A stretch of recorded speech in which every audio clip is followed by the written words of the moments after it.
Once again, welcome you to our YouTube channel. Today we have a dance video for you. Let's start. Dance की श्रृंखला में आज हम आपके सामने लेकर आए हैं फ्यूचर परफेक्ट डांस।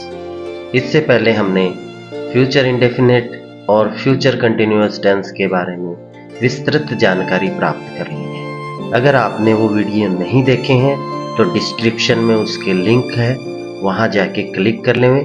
पहले उन वीडियो को देख लेवें, उसके बाद में ये वीडियो देखें। तो चलिए चलते हैं फ्यूचर परफेक्ट टेंस में। इस टेंस की जब हम बात करते हैं तो भविष्य में किसी कार्य का समाप्त होना हो तो इसका प्रयोग किया जाता है। जैसे कल राम जयपुर जा चुका होगा।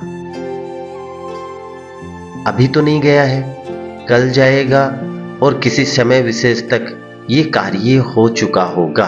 इस तरह के वाक्यों को इस टेंस में शामिल किया जाता है। मुख्य जो बिंदु है इस टेंस के वो है हिंदी वाक्य हमारे सामने जब होंगे तो उनके अंत में हमें जो शब्द मिलेंगे वो होंगे चुका होगा, चुकी होगी, चुके होंगे आदि शब्द आते हैं। इन शब्दों को देख के हम पहचान कर सकेंगे कि यह टेंस फ्यूचर परफेक्ट टेंस में है और उसी के अनुसार फिर अगर भाषा में अनुवाद करना है तो हम उसी के अनुसार अनुवाद कर पाएंगे। हेल्पिंग वर्ब सहायक क्रिया बोलेंगे जिसे हम।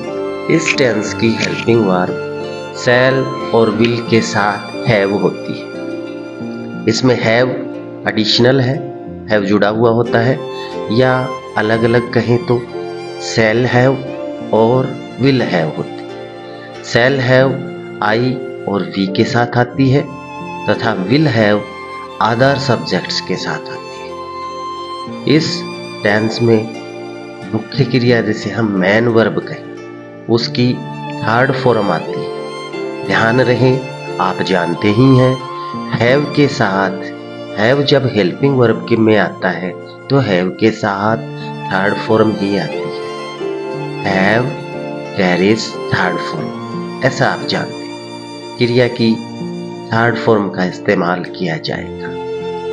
स्ट्रक्चर ऑफ सेंटेंसेज की बात करें तो सबसे पहले अफर्मेटिव सेंटेंसेज जिन्हें हम सिंपल सेंटेंसेज और साधारण वाक्य हिंदी में कह सकते हैं।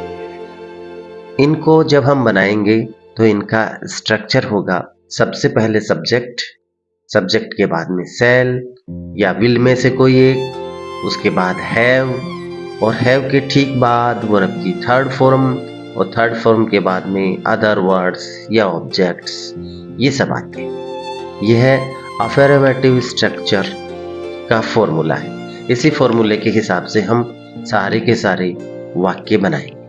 जब नेगेटिव सेंटेंस की बात करें तो नेगेटिव में शैल और विल, उसके बाद में नोट तीसरे स्थान पे आ गया, यहाँ भी देख लीजिए।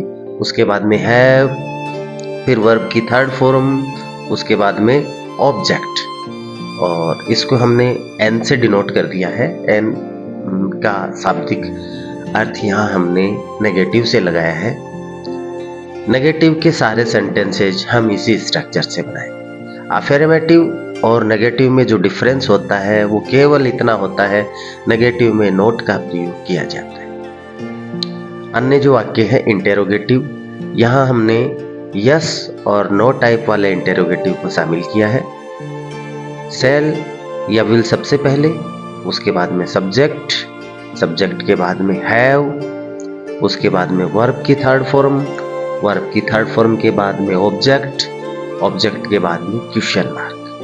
यहाँ यस और नो टाइप वाले हैं।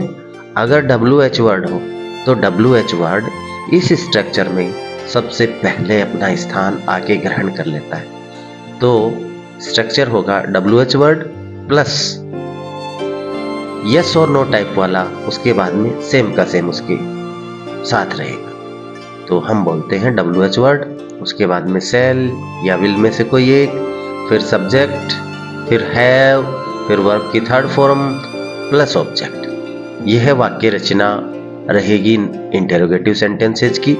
तीनों स्ट्रक्चर आप अच्छे से देख लेवे, इनको अच्छे से याद कर लेवे।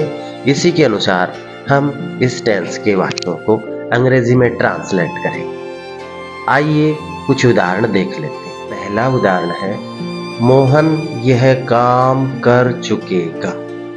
इसमें कर चुकेगा आ रहा है तो फ्यूचर परफेक्ट टेंस में है। सब्जेक्ट मोहन है और मोहन के हिसाब से हेल्पिंग वर्ब आएगी विल हैव। डू मानी करना, डू की first form do, second form did और third form done.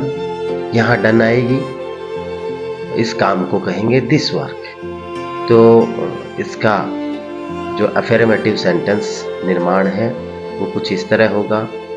Subject Mohan, उसके बाद में helping verb will have, third form done, other words में दिस वर्क। तो हो गया Mohan will have done this work. और जब हम इसका नेगेटिव बनाएं तो नेगेटिव होगा मोहन यह काम नहीं कर चुकेगा। Mohan will not have, will और हैव के बीच में नोट आ गया, डन दिस वर्क, वही थर्ड फॉर्म आती है। तो हो गया Mohan will not have done this work. ये नेगेटिव सेंटेंस हो गया। जब हम इसका इंटेरोगेटिव सेंटेंस बनाएं, क्या मोहन यह काम कर चुकेगा, क्वेश्चन मार्क। तो होगा विल सबसे पहले आ जाएगा, will Mohan have done this work and question mark. चलिए एक दूसरा उदाहरण लेते हैं। मैं पत्र लिख चुकूंगा। इसके लिए मैं आई, और आई के साथ में आपको पता है सेल आता है।